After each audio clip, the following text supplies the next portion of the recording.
বাংলাদেশের পরিবর্তন আনার জন্য। সেই পরিবর্তনের লক্ষ্যে অন্তর্বর্তীকালীন সরকার চেষ্টা করেছে।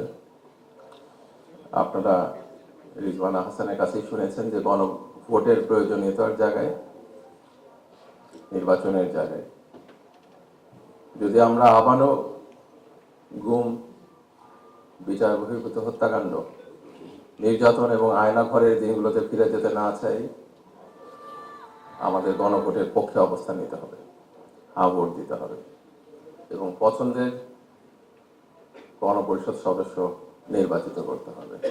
আমরা ওই বাংলাদেশটাই স্বপ্ন দেখি যে এই স্বপ্ন আমাদের শহীদরা দেখে গেছে, যেন বাংলাদেশ আর অন্যায়ের পথে না হাঁটে। তারা ওই বাংলাদেশেই চেয়েছেন যে বাংলাদেশে বৈষম্য থাকবে না। আমরা খুব বেশি কাজ করতে পারি নাই, যেটুকু পেরেছি সেই কাজটা যেন স্থায়ী করতে পারি।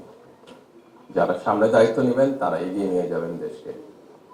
আধিপত্যবাদের কাছে আর বাংলাদেশ কখনো মাথা নত করবে না, অন্যায় অবিচারের কাছে বাংলাদেশ কখনো মাথা নত করবে না।